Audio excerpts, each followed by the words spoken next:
கொடுத்த இந்த நாளுக்காய் கர்த்தரை நான் நன்றி துதிக்கிறேன், ஸ்தோத்தரிக்கிறேன்.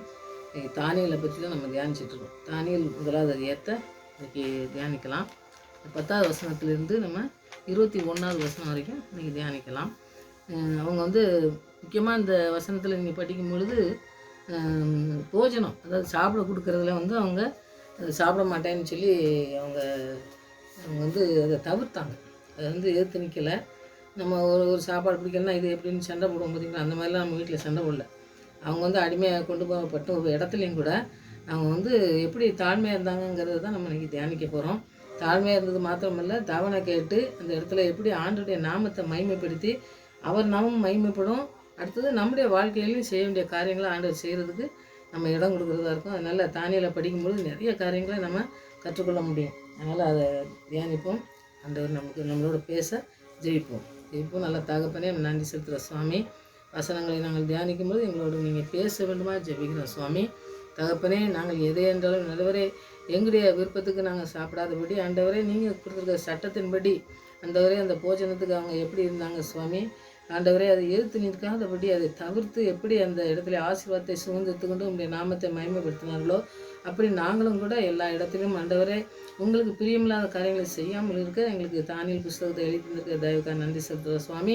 அவங்க வாழ்க்கையில் நடந்தது எங்களுடைய வாழ்க்கையில் நாங்கள் செய்து முடிக்கத்தக்கதான கிருபையை அந்த எச்சரிப்பின் சத்தத்தை கொடுக்கும்போது நாங்கள் அதுக்கு பயந்து ஆண்டவருடைய கட்டளைக்கு பயந்து நடந்து அவர் அழைத்த அழைப்புக்கு ஆண்டவரை தைரியமாக நின்ற அந்த ஆண்டவரை வாலிபர்களைப் போல நாங்களும் நின்று ஆண்டவரை ஜெயிக்க கிருபை செய்யுங்க. அப்படி உயர்த்த நீங்கள் ஒவ்வொரு பிள்ளைகளையும் நீங்கள் நடத்தணுமா இந்த நாட்களிலே நான் ஜெபிக்கிறேன் சுவாமி. இந்த வசனத்தை தியானிக்கும் போது அப்படியே பிள்ளைகளோடு பேசி வழிநடத்தணுமா ஜெபிக்கிறேன். துதிக்கிற ஸ்தோத்திரிக்கிறேன். துதிக்கிற மகிமையெல்லாம் நமக்கே செலுத்துகிறேன். இயேசு வச்ச நாமத்தில் ஜெபங்கள்னால பிதாவே ஆமென். பாடல் பாடி வசனத்துக்கு கடந்து சாமி.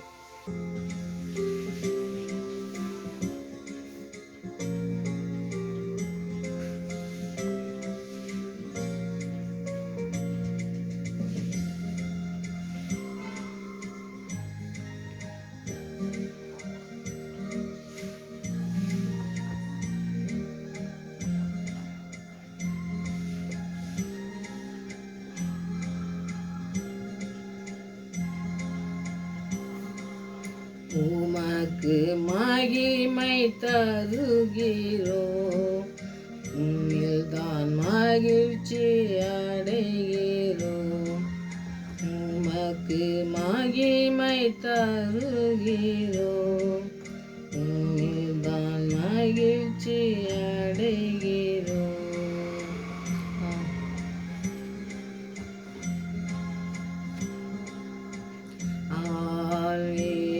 Hallelujah,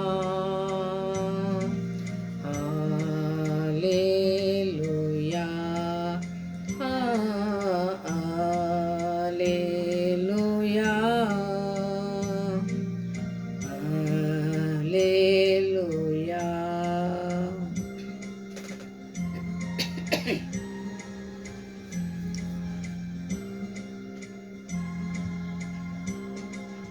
தாழ்மையின் அடிமையை நோக்கி பார்த்தீரே, தாழ்மையில் அடிமையை நோக்கி பார்த்தீரே,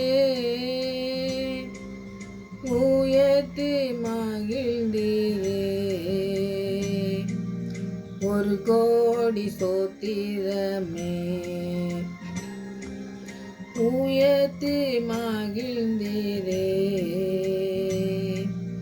ஒரு கோடி ஸ்தோத்திரமே.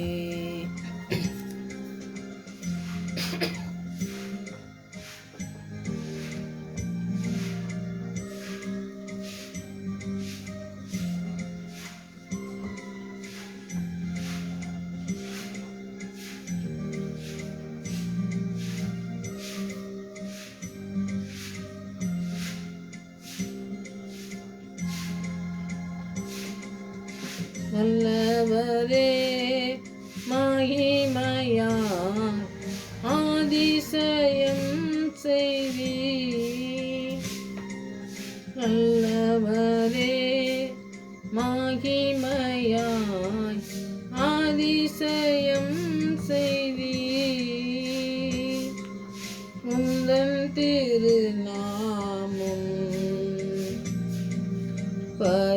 பரிசுத்தமானதே. உந்தன் திருநாமம் பரிசுத்தமானதே.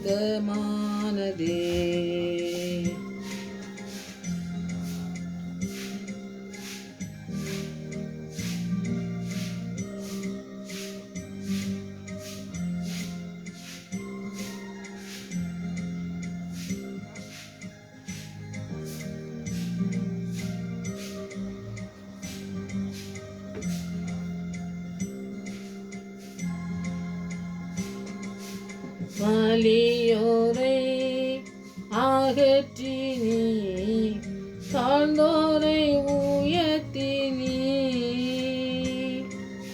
வலியோரை அகற்றி நீ தாழ்ந்தோரை உயர்த்தி நீ.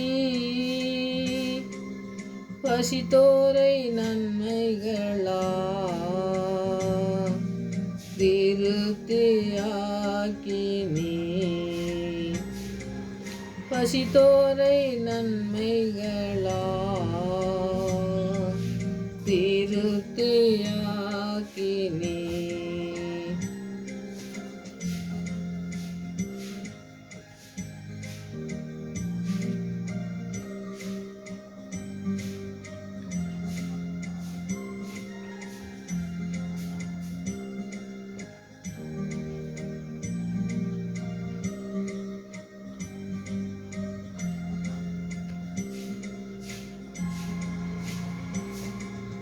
கண்மலையின் வெடிப்பில் வைத்து கரத்தால் மூடுகிறீர்.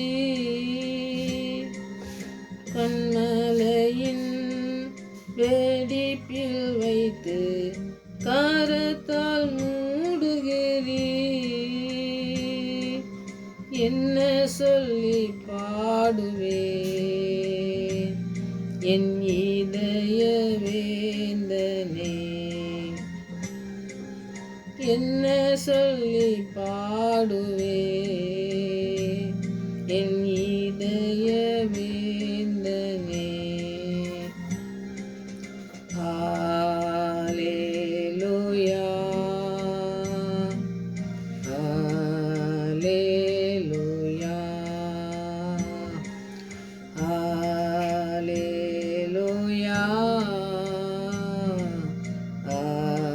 ஹல்லேலூயா. உமக்கு மகிமை தருகிறோம், உம்மில்தான் மகிழ்ச்சி அடைகிறோம். உமக்கு மகிமை தருகிறோம், உம்மில்தான் மகிழ்ச்சி அடைகிறோம்.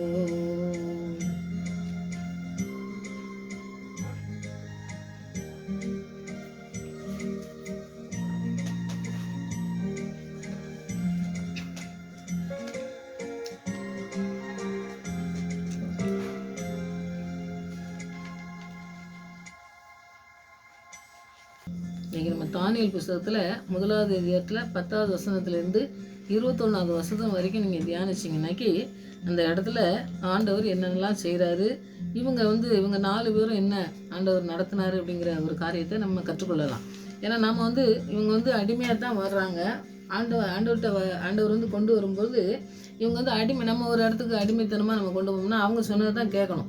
அவங்கள வாலிபர்களை கொண்டு போய் அவன் அரண்மனையில் வேலை செய்கிறதுக்காண்டி அவன் தெரிந்து கொண்டு போகிறான். கொண்டு போய் பேரை மாற்றான். அதெல்லாம் நீங்கள் முன்னாடி படிச்சிங்கன்னா பேரை மாற்றுறது, அப்புறம் அவங்கள்ட்ட என்ன சாப்பாடு சாப்பிட்டு அவங்கள 3 வருஷம் அவங்களுக்கு ட்ரைனிங் கொடுத்து அவங்க மொழிகளை சொல்லி கொடுத்து கொண்டு வரணும் அப்படின்னு சொல்லி தான் ராஜாவுடைய கட்டளை. ஒரு பிரதானி இருக்கிறாரு, அவங்களெல்லாம் பார்க்குறதுக்கு. இவங்க மாத்திரமில்லை, நிறைய வாலிபர்களையும் அவங்க கூட வச்சு அவங்கள பராமரிக்கிறதுக்கு ஒரு பிரதானி இருந்தான்னு சொல்லி நம்ம பார்த்தோம். ஆனால் இந்த இடத்துல பார்த்திங்கன்னா போஜனத்தை பற்றி நம்ம படிக்கும்பொழுது பார்த்திங்கன்னா அது மாத்திரம் அவங்க மொழிகளை படிச்சுட்டாங்க. மற்ற எல்லாத்துக்குமே பேரை மாற்றினது கூட ஒன்றுமே சொல்லலை. அவங்க பார்த்துக்கிட்டு அவங்களுடைய கடவுளுடைய பெயர்களை தான் அவங்க வச்சுருக்காங்கன்னு சொல்லி நம்ம பார்க்கோம்.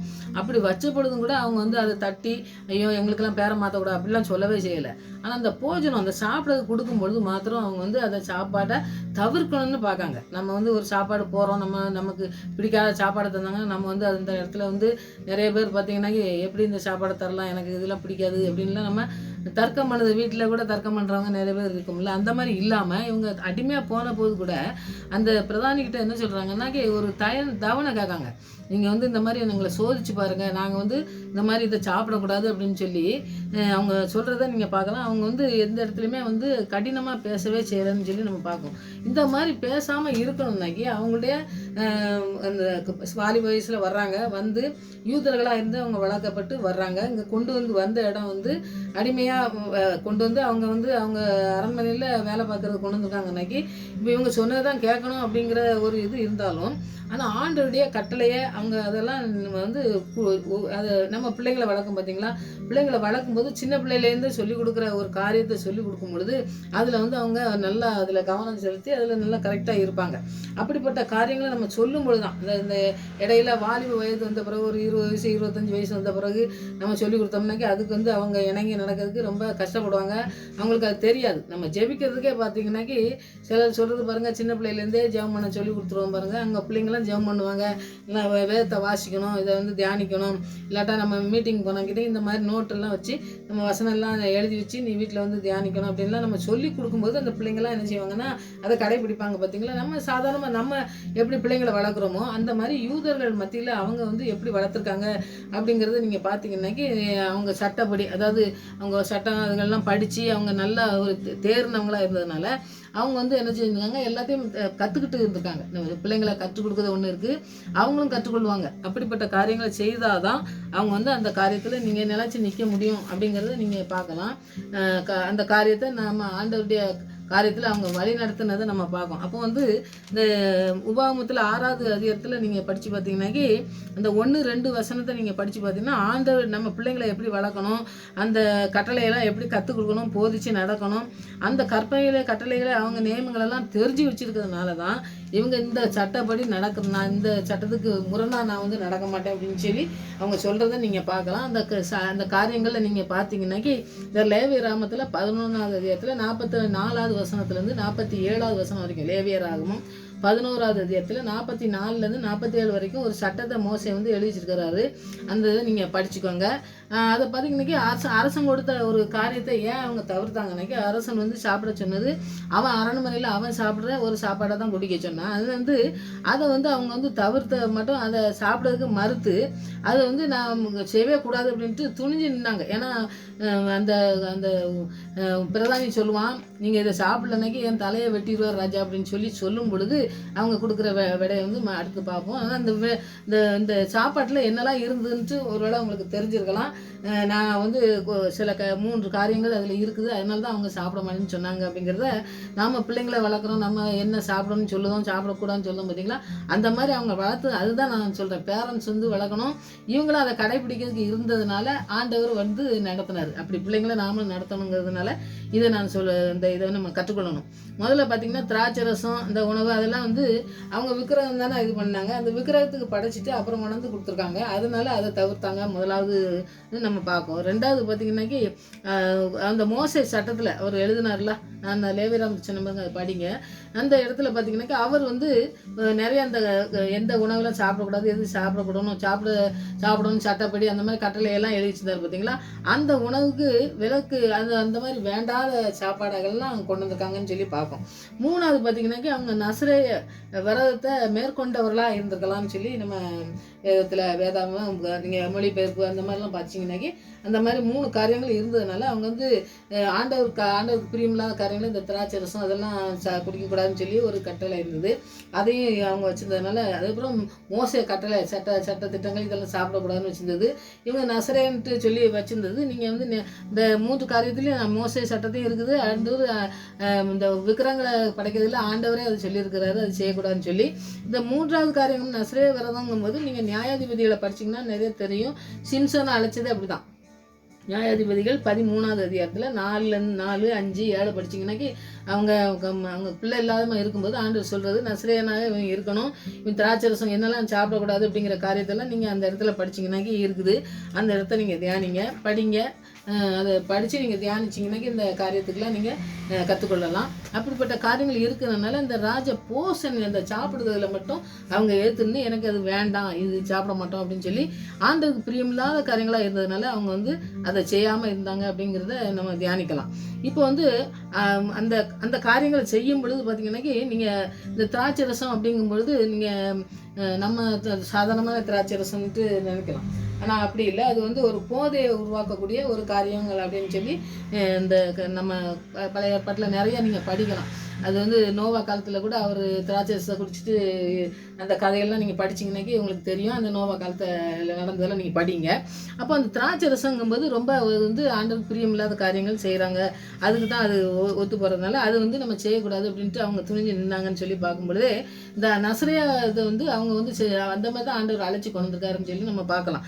அது வந்து 2 சாமுவேல் 6வது அதிகாரத்தில் 3:13 நீங்கள் 3வது வசனத்தை பார்த்தீங்கன்னா 2 சாமுவேல் 6வது அதிகாரத்தில் 3வது வசனத்தை பார்த்தீங்கன்னா தேவனுடைய பெட்டியை கொண்டு போகும்பொழுது அங்கே அவங்க வந்து சுமந்து கொண்டு போகிறதுக்கு போய் ஒரு வண்டியில் கொண்டு போகும்போது அது அசையும் பொழுது அதை தொட்ட உடனே ஊசாவை ஆண்டவர் அடித்தார் அப்படின்னு சொல்லி நம்ம படிக்கலாம். அப்போ அந்த மாதிரி அவங்க வந்து என்ன செய்யணும்னா அந்த தொட்டது அவங்க வந்து அந்த வண்டியில் கொண்டு போனது தவறு, அவங்களும் அந்த மது அருந்திட்டு எடுத்ததுனால அந்த அந்த காரியத்தை செஞ்சதுனால தான் அவர் வந்து அடித்தார், சும்மா வந்து அடிக்கலை. இப்போ அந்த ஆரோன் பிள்ளைங்களெல்லாம் அடித்தாருன்னு சொல்லி போகும்போது அந்நிய தீபத்தை கொண்டு வந்து இங்கே ஆண்டவர்கிட்ட தீபத்தை ஏற்றும்போது தான் அவர் அடிச்சு. அப்போ ஒவ்வொரு இடத்துலையும் ஆண்டவர் அடித்தாருனாக்கி இவங்க வந்து தப்பாக புரிஞ்சுக்கூடக்கூடாது. நம்ம வந்து எதற்காக இவங்க வந்து இவங்க அடித்தார், ஏன் எந்த தவறுனால அப்படின்னா ஆண்டவர் பிரியமில்லாத காரியங்கள் செய்யும்பொழுது தான் அந்த காரியம் நடக்குதுங்க. இந்த தாவீது பயந்து 13வது வசனத்தில் நீங்கள் அதே 2 சாமுவேல் 6:13 படித்து பார்த்தீங்கன்னாக்கி அவர் வந்து திருப்பி கொண்டு போகும் பொழுது தோளில் சுமந்து கொண்டு அவர் வந்து அந்த ஆசீர்வாதத்தை பெற்றுக்கொள்கிறாரு. இந்த ஓபேத்துக்கு வீட்டில் வச்சோன்னா ஆசீர்வாதமாக இருக்கிறத பார்த்துட்டு திருப்பி அவர் வந்து செய்கிறத நீங்கள் பார்க்கலாம். அப்போ அப்படிப்பட்ட காரியங்கள் செய்யும் பொழுது இந்த சாப்பாட்டு காரியமானாலும் சரி மற்ற எந்த காரியமானாலும் சரி ஆண்டவருக்கு பிரியமில்லாத காரியங்கள் செய்யக்கூடாதுங்கல்ல. இவங்க ரொம்ப ஆண்டவருக்கு பிரியமானதே இருந்தாங்க. உலகத்துக்கு ஏற்ற மாதிரி அந்த காரியங்களை செஞ்சுட்டு நம்ம வந்து ஒரு தீர்மானத்தில் நம்மளை அழைச்சி கொண்டிருக்கிற இந்த இடத்துக்கு ஆண்டவர் கொண்டு வந்திருக்கிறாரு, நாம் அதில் நம்ம உறுதியாக நிற்கணும் அப்படிங்கிறதுல வந்து இவங்க 4 பேருமே உறுதியாக இருந்தாங்கன்னு சொல்லி நம்ம பார்க்கலாம். அப்போ இவருடைய தீர்மானம் வந்து தேவனுக்கு உண்மையாக இருந்தது, ஆண்டவருக்கு உண்மையாக இருந்து அவங்க வந்து அதில் எத்தனை சோதனை வந்தாலும் சரி எப்படி வந்தாலும் சரி அதில் வந்து நாம் நிற்கலாம் அப்படிங்கிற காரியத்தில் அவங்க நின்னதுனால அந்த பிரதானி அவனுடைய கண்களில் கிருபை கொடுத்து ஆண்டவர் வந்து தயவு கொடுத்து அவன் வந்து சரின்னு சொல்லக்கூடிய காரியங்களை செய்கிறத நீங்கள் பார்க்கலாம். அதற்கும் பார்த்திங்கன்னா யோசேப்பு அந்த பாவம் செய்யாதபடி ஆண்டவர் உதவி செஞ்சார் பார்த்தீங்களா. அந்த மாதிரி இவங்களும் உண்மையாக இருக்கணுங்கிறதுல உண்மையாக இருந்தாங்க. ஆதியாகமம் 39வது அதிகாரத்தில் 9வது வசனத்தில் பார்த்தீங்கன்னாக்கி அந்த பார்வோனுடைய மனைவி செஞ்ச காரியத்தை நீங்கள் கேட்பலாம். ஆண்டவர் வந்து அந்த இடத்துல அவர் வந்து அவர் சொல்லும் பொழுது அவர் இந்த யோசேப்பு என்ன சொல்கிறாருன்னா, நான் பாவம் செய்ததை ஆண்டவர் பார்த்துட்டு இருக்கிறாரு, ஆனால் ஆண்டவர் இந்த பாவம் செய்யாதபடி என்னை வந்து நடத்துகிறார். அவர் பாவமே செய்யலை ஆனால் ஜெயிலுக்கு போகிறாரு. அப்போ அந்த மாதிரி காரியங்கள் வந்து ஆண்டவர் வந்து உதவி செய்கிறார். அந்த உதவி செய்கிறத அந்த யோசேப்பு வந்து எப்படி ஆண்டவருக்கு பிரியமானது செஞ்சாரோ அப்படி தான் இவங்களும் இருந்திருக்காங்கன்னு நம்ம பார்க்கோம். இப்போ இதெல்லாம் நம்ம வந்து வேதாந்தத்தில் இருக்கிற காரியங்களை தான் இவங்கெல்லாம் செய்கிறாங்கன்னு பார்க்கோம். ஆண்டவருடைய ராஜ்யத்துக்கு பங்குள்ள பிள்ளைகளாக மாறணும்னாக்கி எப்படி இருக்கணும், எப்படி பரிசுத்தமாக இருக்கணும், எப்படி ஆண்டவருடைய அழைப்பில் இருக்கணும்னு சொல்லி நிறைய இருந்த ஆசீர்வாதத்தெல்லாம் சுதந்திரிச்சு கொண்டாங்க பார்த்தீங்களா. அப்படி ஆசீர்வாதத்தை சுதந்திரிச்சு கொண்ட அந்த யோசேப்பை போல் இவங்களும் இருந்திருக்காங்க. அப்புறம் ராஜா வந்து ராஜாவுடைய கவனம்லாம் அவனை வந்து இவங்களை வாலிபர்கள் நிறைய பேர் இருந்தாங்க, அதில் இந்த 4 பேரும் இருந்தாங்க.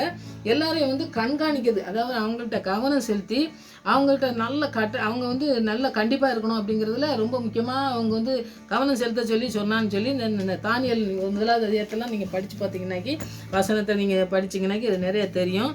பிரதானி தலைவனாலே தானியேல் அவங்கெல்லாம் வந்து அந்த சாப்பாட்டுக்கு போகும் பொழுது அப்போது இவர் வந்து சொல்கிற காரியங்கள் பாருங்கள். இவங்க வந்து நீ ஒருத்தருக்கும் வந்து என்ன செய்யக்கூடாது, எந்த விதமான சாப்பாட்டையும் மாற்றவே கூடாது. ராஜா என்ன கட்டளை இருந்தாரோ அதுக்கு தான் பயந்து நிற்கணும். அப்படி பயந்து நிற்கலனாக்கி அவனுக்கு தண்டனை உண்டுன்னு சொல்லி நம்ம பார்க்கும்போதும் இவங்க வந்து அந்த ஆண்டவருடைய கட்டளையை விட்டு விலகாமல் இருந்து ராஜா கொடுக்குற போஜனத்தை நான் வந்து இந்த அரண்மனையில் போஜனத்தை வந்து நாங்கள் இந்த காரியத்தில் நாங்கள் மறுத்தது ஏன்னா எங்களுக்கு இந்த காரியங்கள் செய்யக்கூடாது. நீங்கள் வந்து எவ்வளோ பெரிய காரியங்கள் செய்ய சொன்னாலும் இந்த காரியத்தில் நாங்கள் ஆண்டவருடைய கட்டளைக்கு கீழ்ப்படியாமல் தான் நாங்கள் வந்து கீழ்ப்படியாதவங்க இல்லை, அவங்க வந்து அதை வந்து சாப்பிட்றதுக்கு அவங்க விரும்பலைங்கிறத விட ஆண்டவருக்கு பயந்து அந்த கட்டளைக்கு கீழ்ப்படிஞ்சு இருந்ததுனால அந்த பிரதானிகிட்ட கேட்காங்க, ஆண்டவரே இந்த இது ஏதாவது இந்த இதை நாங்கள் சாப்பிட மாட்டோம் அப்படிங்கிற சொல்கிறத பார்த்தீங்கன்னாக்கி அவங்க வந்து சொல்கிறாரு. அவன் வந்து இந்த 10வது வசனத்தில் நீங்கள் பார்த்தா பிரதானி தலைவன் தானியேலை நோக்கி, உங்களுக்கு போஜனத்தையும் பானத்தையும் குறித்திருக்கிற ராஜாவாகிய என் ஆண்டவன் நான் பயப்படுகிறேன். இந்த ராஜாவுக்கு பயப்படுறேன். ராஜா வந்து சொன்ன கட்டளைக்கு என்ன செய்யக்கூடாது, அவன் மறுத்து எதுவுமே செய்யக்கூடாது. அப்படி நீங்கள் வந்து முகம் வாடி ஏதோ இருந்தீங்கன்னாக்கி ராஜா வந்து என்ன சிரசேதம் பண்ணிடுவார் அப்படின்னு சொல்லி அந்த 10வது வசனத்தில் நீங்கள் படிக்கலாம். தானியேல் 1வது அதிகாரத்தில் 10வது வசனத்தில் அப்படி சொல்கிறாரு.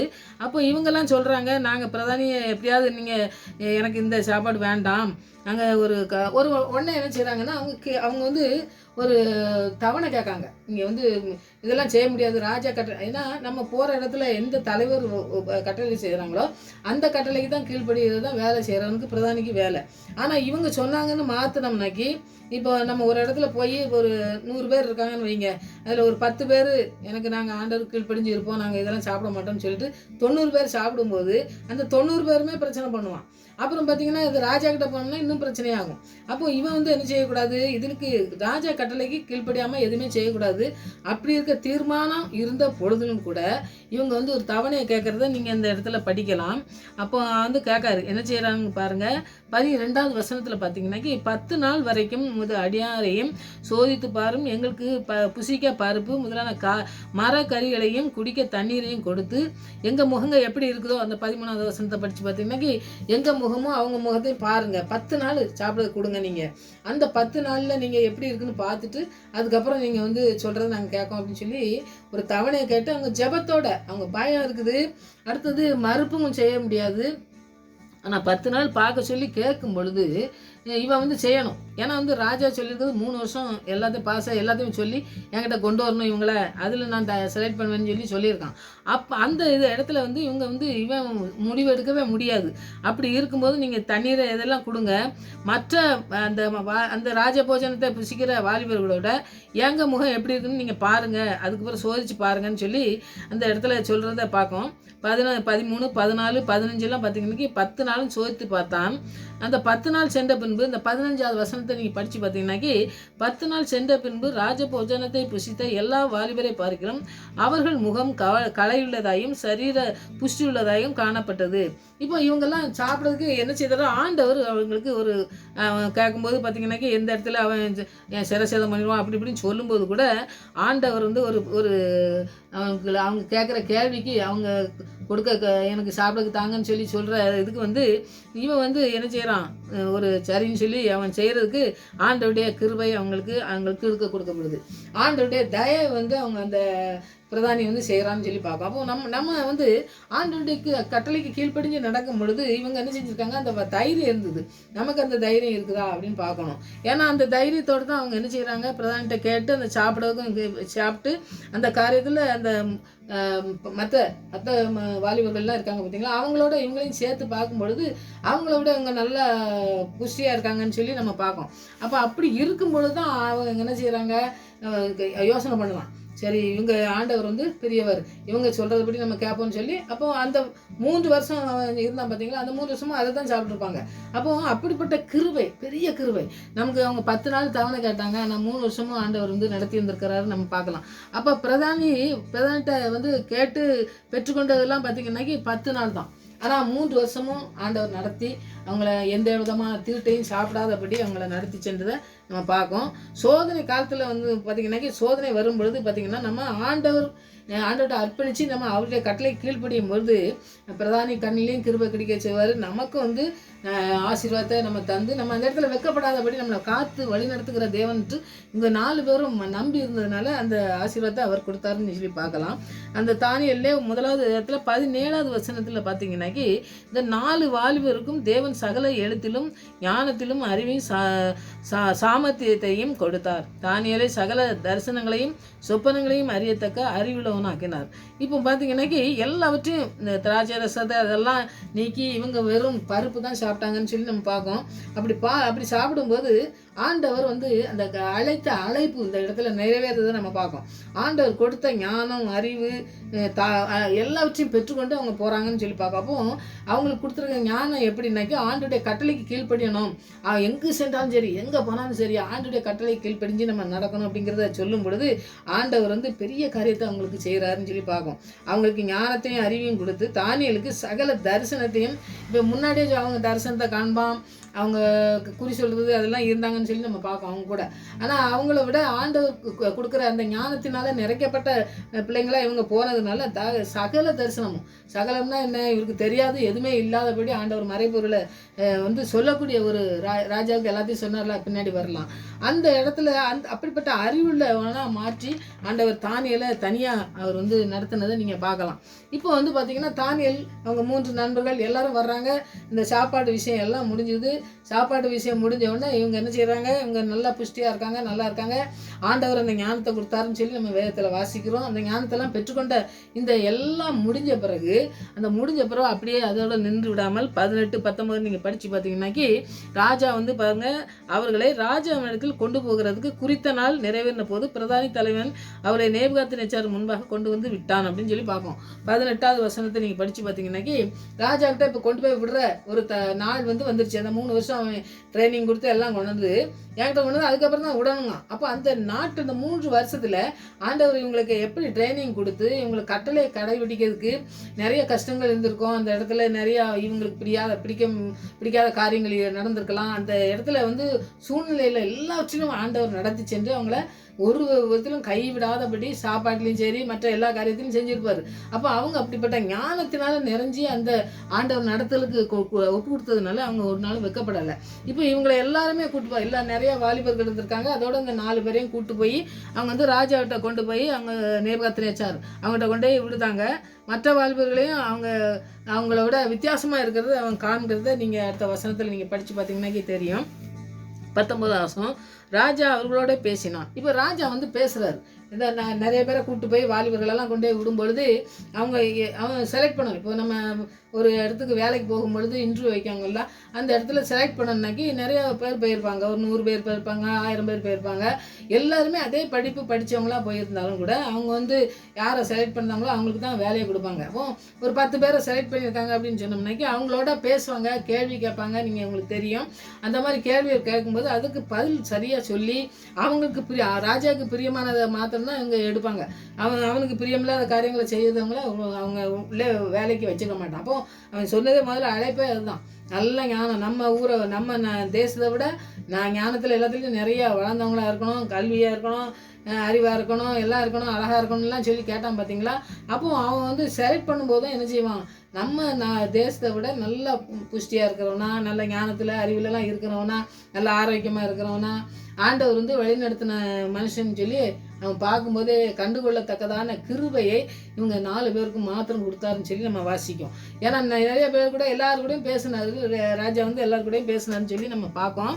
ஆனால் ஆண்டவர் வந்து என்ன செய்கிறாருன்னு பாருங்கள், ராஜாவோட பேசினான், அவர்கள் எல்லாருக்குள்ளும் இந்த 4 பேரை மாத்திரம்தான் தேர்ந்தெடுக்காருன்னு சொல்லி நம்ம பார்ப்போம். அப்போ அவர்கள் எப்படி பார்த்து பேசும்போது தெரிஞ்சிட்டு ராஜாவுக்கு புஷ்டியான சாப்பாடு சாப்பிட்டாலும் சரி, நம்ம யார் கூட பழகினாலும் சரி, இவங்க பூரா ஜெபத்தில் இருந்திருப்பாங்க. ஜெபம் அந்த ஆண்டோடைய வசனத்தை எப்படி படிச்சுக்கிச்சோ முதல்ல சின்ன பிள்ளையிலேருந்து படிச்சிருப்பாங்க பார்த்தீங்களா, அதெல்லாம் படித்து அதை தியானிச்சிருப்பாங்க. இவன் மொழியை கொஞ்சம் சொல்லி கொடுத்தாலும் இவங்க மொழியை அவங்க அப்போ எப்படி இருக்குன்னு பாருங்கள். ஒரு மொழியை கற்றுக்கிட்டு நம்ம மொழியை 2 மொழியும் வச்சு நம்ம எப்படி வாழ்ந்திருப்போம் அந்த தேசத்தில். 3 வருஷம் அவங்க அது 3 வருஷம் அவங்கள வளர்த்து எல்லாம் சொல்லி கொடுத்து அதுக்கப்புறம் தான் கொண்டு போகிற ராஜா முன்னாடி. அப்போ அந்த 3 வருஷம் அவங்களுடைய வாழ்க்கை எப்படி இருந்திருக்குன்னு சொல்லி நம்ம ஒரு தியானிச்சு பார்த்தோம்னாக்கி, நம்ம ஒரு இடத்துல போய் நம்ம அப்படி இருந்தோம்னாக்கி எப்படி இருப்போம் அப்படின்னு சொல்லி பார்த்தோம்னாக்கி இவங்களுடைய வாழ்க்கை வந்து ஆண்டோடைய நாமத்தை மகிமைப்படுத்துவதாகவே இருந்ததை நம்ம பார்க்கலாம். அப்போ ஆண்டவருக்கு பிரியமில்லாத காரியங்களை செய்யாமல் இருக்கணும்னாக்கி ஆண்டுடைய பிரசனம் நமக்கு இருக்கணும். ஆண்டுடைய வார்த்தைகளுக்கெல்லாம் நம்ம கீழ்ப்படியணும். அவருக்கு பிரியமில்லாத காரியங்களை செய்யாமல் இருக்கும் பொழுது நம்முடைய வாழ்க்கையில் எல்லாவற்றையும் அவர் செய்து முடிக்கிறவராக இருக்கார். யார் கண்ணிலையும் தயவு கிடைக்க செய்வார். அப்படி தான் இவங்க தயவு கிடைச்சிது. அடுத்தது பார்த்திங்கன்னா ராஜா வந்து எல்லாரையும் இந்த 4 பேர் தான் நான் செலக்ட் பண்ணேன்னு சொல்லி அவர்களைப் போல வேறொருவரும் காணப்படவில்லை, இவர் தான் ராஜ சமூகத்தில் நின்றார்கள். வந்து இந்த 4 பேர் தான் நான் வந்து கொண்டு போகிறேன் வேலைக்கு அப்படின்னு சொல்லி அந்த தீர்ப்பு சொல்லி அவங்க வேலைக்கு வந்து செலக்ட் பண்ணதே 4 பேரை தான் செலக்ட் பண்ணாங்க. நிறைய வாலிபர்கள் வந்தாங்கன்னு சொல்லி நம்ம பார்க்கோம். அப்போ ஆண்டவருடைய அழைப்பு என்ன எப்படி இருக்குன்னு பாருங்கள்.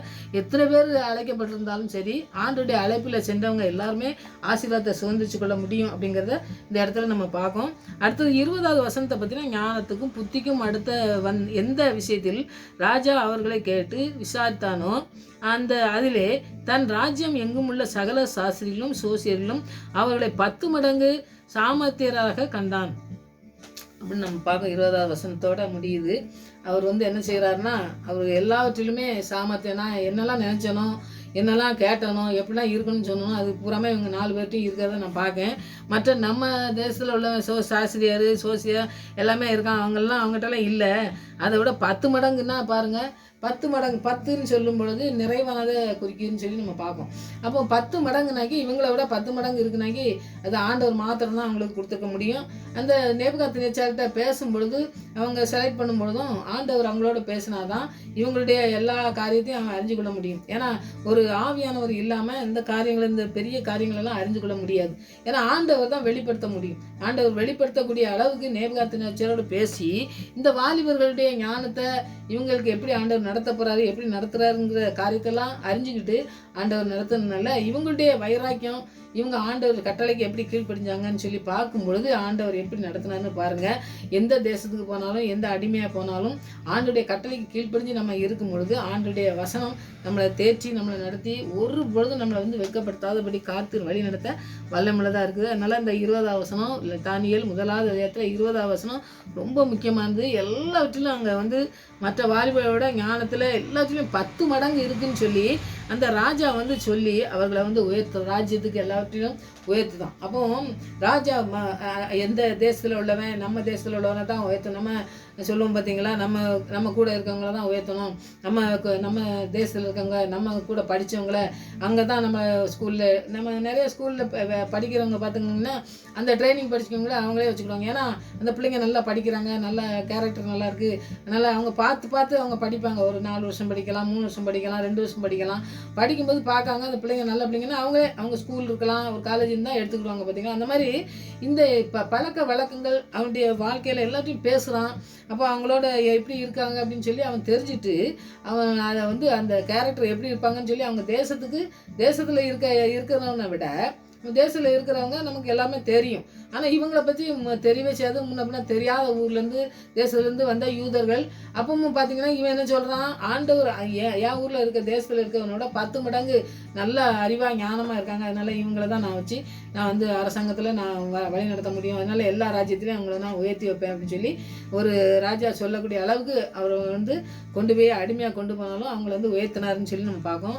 நம்முடைய வாழ்க்கையிலையும் பார்த்தீங்கன்னாக்கி ஆண்டவர் தானியேல் அவங்க 3 நண்பர்களையும் எப்படி ஆண்டவர் நடத்தினார்னு பார்த்து நம்ம இன்னைக்கு தியானித்தோம். இந்த இடத்துலலாம் பார்த்தீங்கன்னா ஆண்டோடைய கட்டளைக்கு கீழ்ப்படிஞ்சாங்க. ஆண்டோடைய நியமங்கள் எல்லாம் எழுதிச்சு, மோசே எழுதிச்சு சட்டங்கள் எல்லாவற்றையும் நிறைவேற்றினார். ஆண்டவராக இயேசு கிறிஸ்து வரும்பொழுதும் பிதாவின் சித்தமே என் சித்தம், பிதா என்ன சொல்லியிருக்காரோ, பிதா என்ன கட்டளையில் இருக்காரோ, பிதா சிலுவைக்கு போக சொல்லியிருக்காரா, அதையும் நான் செய்கிறேன். எல்லாவற்றையும் அவருடைய சித்தத்துக்கு செய்து முடித்து அவர் எல்லாவற்றிலும் அந்த உயிர்த்தெழுந்தார். இப்பவும் பிதாவோட கூட இருக்கிறார் சொல்லி நம்ம பார்க்க பார்த்தீங்களா. அந்த மாதிரி ஆண்டோடைய கட்டளைக்கு கீழ்ப்படிஞ்சு நடந்த அந்த இயேசு கிறிஸ்து போல் ஆண்டவரே நாங்களும் நம்ம கட்டளைக்கு கீழ்ப்படிஞ்சிருக்கணும், நமக்கு பிரியமில்லாத நடத்தக்கூடாது, நான் தனியாகவே இல்லைன்னு சொல்லுவார் ஆண்டவர். அது மாதிரி இவங்கெல்லாம் பார்த்தீங்கன்னாக்கி எப்பொழுதுமே ஜெபிக்கிற பிள்ளைங்களாக இருந்திருக்கலாம். ஒருவேளை அவங்களுடைய அழைப்பு என்னன்னு சொல்லி நசரேனாக இருக்கணும்னா நம்ம எப்படி சாப்பிடணும், எப்படி பேசணும், எப்படி பழகணும், எப்படி இருக்கணும், ஆண்டவர்கிட்ட எப்படி இருந்தால் நம்ம பெற்றுக்கொள்ள முடியும்னு சொல்லி அந்த 10 மடங்கு 100 மடங்கு அதெல்லாம் ஆசீர்வாதத்தை பெற்றவங்கள்லாம் பார்த்திங்கன்னா அவர் சொன்னதை. இப்போ ஈசாக்கை பார்த்திங்கன்னாக்கி அவரை விதைக்க சொல்ல அந்த இடத்துல விதைக்கவே முடியாத சூழ்நிலையில் இருக்கும்போது ஆண்டவர் இந்த இடத்துல நீ இந்த இடத்துல விதை வச்சேன்னா நான் நம்ம ஆசீர்வப்பேன்னு சொல்லும் பொழுது அவன் அதுக்கு கீழ்ப்படிஞ்சு விதைக்கும் போது தான் 100 மடங்கு ஆசீர்வாதத்தை பெற்றுக்கொண்டு 100 மடங்கு அவன் விளைச்சலை பெறுவான்னு சொல்லி நம்ம பார்ப்போம். அப்படிப்பட்ட காரியங்கள்லாம் பார்த்திங்கன்னா அவங்க கட்டளைக்கு, ஆண்டுடைய கட்டளைக்கு, அவருடைய அழைப்புக்கு அர்ப்பணித்து ஜெபிக்கிற ஒவ்வொரு பிள்ளைகளும் ஆசீர்வாதத்தை சுதந்திரித்துக் கொள்வதை நம்ம பார்ப்போம். அதனால் ஆண்டவருக்கு பிரியமானது செய்ய நம்ம வந்து முற்றிலுமாக நம்ம அர்ப்பணித்து ஜெபிக்கும் பொழுது இந்த தானியலை போல் அந்த ஃப்ரெண்டை போல் நம்மளையும் உயர்த்தி வழிநடத்த வல்லமுள்ளவர். மற்றவங்க கண்டு இவங்க ஞானம் பெருசு, ஒரு ஆண்டவர் கொடுத்துற ஞானம் பெருசு அப்படின்னு சொல்லி அந்த ஞானத்தில் வளர்வதை ஆண்டவருடைய ஞானம் தான் நமக்கு வேணும் அப்படின்ட்டு நம்ம அர்ப்பணித்து ஜெபிப்போம். இந்த தானியலை போல் நம்மளையும் ஞானத்தினால் நிறைத்து சகலத்தையும் நம்ம அறிந்து கொள்ளத்தக்கதான, மற்றவங்களுக்கு சொல்லத்தக்கதான கிருபையை நமக்கு தரதுக்கு இன்னைக்கு ஜெயிப்போம். ஆண்டவர் பெரிய காரியங்களை நம்ம வாழ்க்கையிலையும் செய்வார். தானியல் புஸ்தகத்தெல்லாம் நீங்கள் படிக்கும்பொழுது இன்னும் அதிகமாக நீங்கள் நிறைய கட்டளைகள்லாம் அதை இன்னும் வரும். அந்த கட்டளைகளெல்லாம் நம்ம கடைபிடிக்கும் பொழுது நம்மளையும் ஆண்டவர் தானியலை போல் ஆசீர்வதிப்பார். தானியல் புஸ்தகம்னே ஒரு புஸ்தகத்தை எழுதி நமக்கு எத்தனை காரியங்களை கற்றுத் தந்திருக்காண்டி ஆண்டவருக்கு நம்ம நன்றி செலுத்தணும். இந்த நாட்களில் பார்த்தீங்கன்னாக்கி நம்ம சாப்பிட்ற விஷயத்தில் நிறையா காரியங்கள் நோய்கள் வருது. அதனால் சாப்பிட்ற காரியங்கள்லேயும் கூட ஆண்டவர் சொல்கிற கட்டளைகளின் கீழ்ப்படிஞ்சு நம்ம நடக்கும் பொழுது நிறையா நம்ம ஆசீர்வாதத்தை சுதந்திரிச்சு கொள்ள முடியும். சாப்பாடு தானே என்னெல்லாம் சாப்பிட்டுக்கலாம் அப்படின்னு சொல்லி நம்ம அந்த மாதிரி இருக்கக்கூடாது. இவங்க இருந்த காரியங்களில் நிறையா காரியங்கள் நம்ம கற்றுக்கொள்ள முடிஞ்சுது. அதனால் இந்த லேவியராமத்தெல்லாம் நிறைய படிங்க. சாப்பிடக்கூடாதுன்னு இருக்கிற காரியங்கள்லாம் நம்ம செய்யும் பொழுதே நம்ம சரீரத்தில் நிறைய நோய்கள் வருது. அதனால் சாப்பாட்டு விஷயத்தில் நிறையா நம்ம ஆண்டவருக்கு அர்ப்பணித்து ஆண்டவருக்கு பிரியமானதை நம்ம சாப்பிட்டு அந்த காரியங்களை நம்ம செய்து நிறையா மற்ற பிள்ளைகளுக்கு நம்ம சொல்கிற பிள்ளைங்களா இருக்கிறதுக்கு நமக்கு உதவி செய்ய ஆண்டவர் இன்னைக்கு நடத்த நீங்கள் ஜெபிங்க. ஆண்டவருடைய காரியங்கள் நமக்கு பெரிய காரியங்கள் நமக்கு கற்றுத்தருவார். இந்த காரியங்களில் நீங்கள் சாப்பிட்றது தானே, இது என்ன பெருசாக இதை நம்ம கற்றுக்கொள்ளணும் அப்படின்னு சொல்லி நினைக்கக்கூடாது. அதில் நிறைய காரியங்கள் கற்றுக்கொண்டு தானியல் உங்கள் 3 ஃப்ரெண்டையும் எப்படி ஆண்டவர் ராஜா மூலமாக ஆசீர்வதிச்சாரோ அதுபோல் ஆசீர்வதிக்கப்பட நம்ம இதுலேயும் நம்ம கவனம் செலுத்தணும் அப்படிங்கிறது நம்ம தானியல் புஸ்தகத்தில் படிக்கும். அதனால இந்த கட்டளைக்கு கீழ்ப்படிய நமக்கு உதவி செய்ய ஆண்டவர்கிட்ட ஜெயிப்போம். அந்த பெரிய காரியங்கள் செய்வார். ஆமென். ஜெயிப்போம்.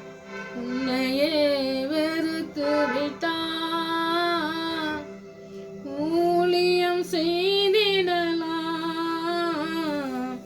சுயத்தை சாகடித்தான், சுகமாய் வாழ்ந்திடலாம்.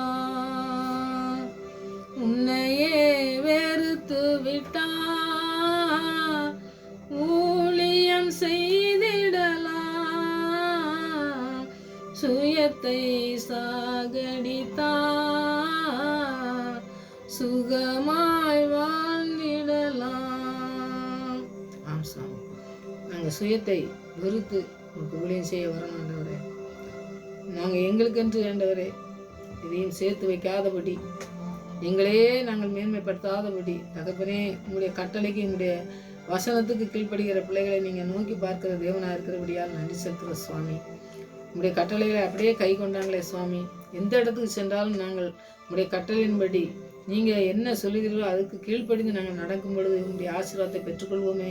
அப்படிப்பட்ட ஆசீர்வாதத்தை நாங்கள் இந்த நாட்களில் சுதந்திரத்துக்குள்ள அந்த தானியல் புஸ்தகத்திலே வாசித்தது போல ஆண்டவரே, உமக்கு பிரியமில்லாத காரியங்களை செய்யாதபடி ஆண்டவரே, அவங்களுக்கு தயவு செய்து எந்த இடத்திலும் தயவு செய்து ராஜா கண்களையும் பிரதானி கண்களிலும் ஆண்டவரே எவ்வளவு காரியங்களை நீங்கள் செய்து ஆண்டவரே அவங்களை உயர்த்தி வைத்தீங்களே சுவாமி.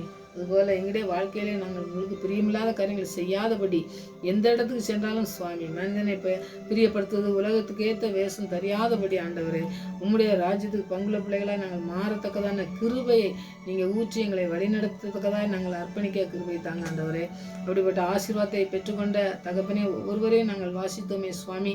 உமக்கு கீழ்ப்படியாதபடி நடந்தவங்க எப்படி அடிக்கப்பட்டான்னு சொல்லி நாங்கள் வாசித்தோம் சுவாமி. உங்களுடைய ஆண்டவரை கட்டளைக்கு கீழ்ப்படிந்து உமக்கு பயந்து ஆண்டவரை நடந்த தவறே சோத்திரப்பா. யோசேப்பு எப்படி வழி நடத்துறீங்க அதையும் நாங்கள் வாசித்தோம் சுவாமி. அப்படிப்பட்ட தியானத்தை நீங்கள் தந்திருக்கீங்க, நன்றி செலுத்துகிற சுவாமி. எல்லாவற்றையும் விட ஆண்டவரே நீங்கள் எல்லாவற்றையும் பிதாவுக்கு நித்த காரியங்களை செய்து சிலுவை மரண பரியந்தம் ஆண்டவரே நீங்கள் தாழ்த்தி ஆண்டவரே எல்லாவற்றையும் ஆண்டவரே பிதாவின் கையிலே அர்ப்பணித்தது போல சுவாமி, அவருக்கு பிரியமானதே செய்தது போல சுவாமி நாங்களும் செய்ய கிருபை செய்யுங்க. தானியலும் அப்படி பிறண்டும் அப்படித்தான் நடந்து சென்று ஆண்டவரே உங்களுடைய ஆசீர்வாதத்தை பெற்றுக்கொண்டாங்க சுவாமி. உங்களுடைய கட்டளை கீழ்ப்படிந்து நடந்தாங்களே அதுபோல் எங்களுடைய வாழ்க்கையிலும் ஆண்டவரே உண்மை முன்மாதிரியாக வைத்து நீங்கள் நடத்தி செல்வதற்காக இந்த உலகத்திலே வந்து எங்களுக்காக மரித்து உயிரோடு எழுந்து எங்களோடு பேசுகிற தேவனாக இருக்கீங்களே அக்கா நன்றி செலுத்துகிற சுவாமி. இந்த வசனத்தையும் ஆண்டவரே நாங்கள் வாசிக்கும் பொழுதும் தியானிக்கும் பொழுதும் நீங்கள் எங்களோடு பேசினதாக்கா நன்றி செலுத்துகிற சுவாமி.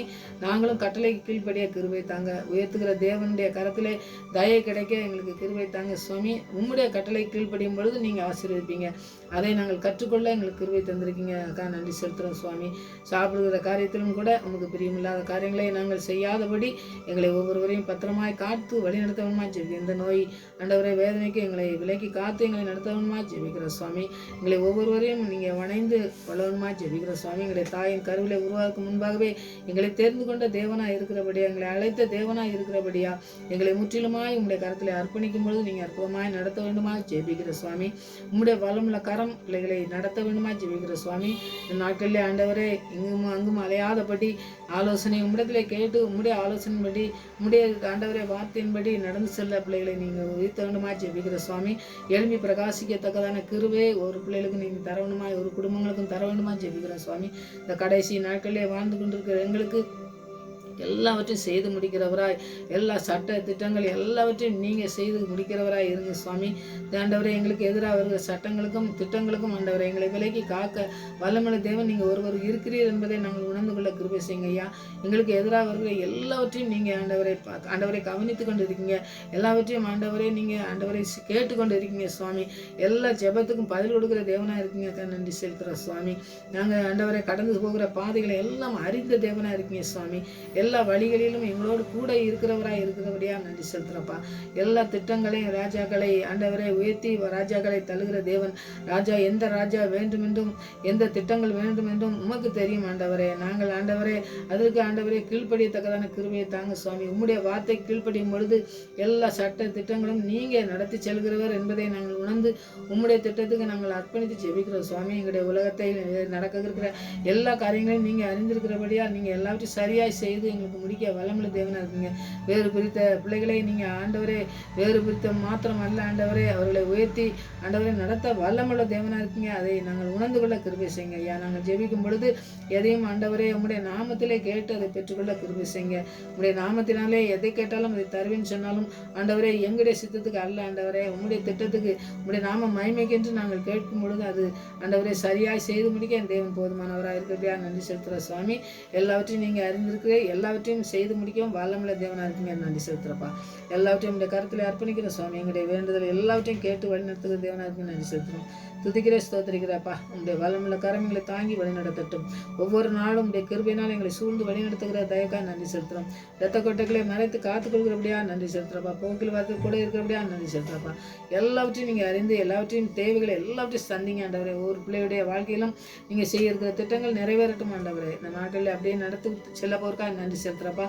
பிள்ளைகளுக்காக ஆண்டவரை நன்றி செலுத்துறப்பா. குடும்பங்களுக்காக நன்றி செலுத்துறோம். தேசங்களிலே ஆண்டவரே இருக்கிற எல்லா காரியங்களுக்காகவும் நாங்கள் ஜெபிக்கிறோம் சுவாமி.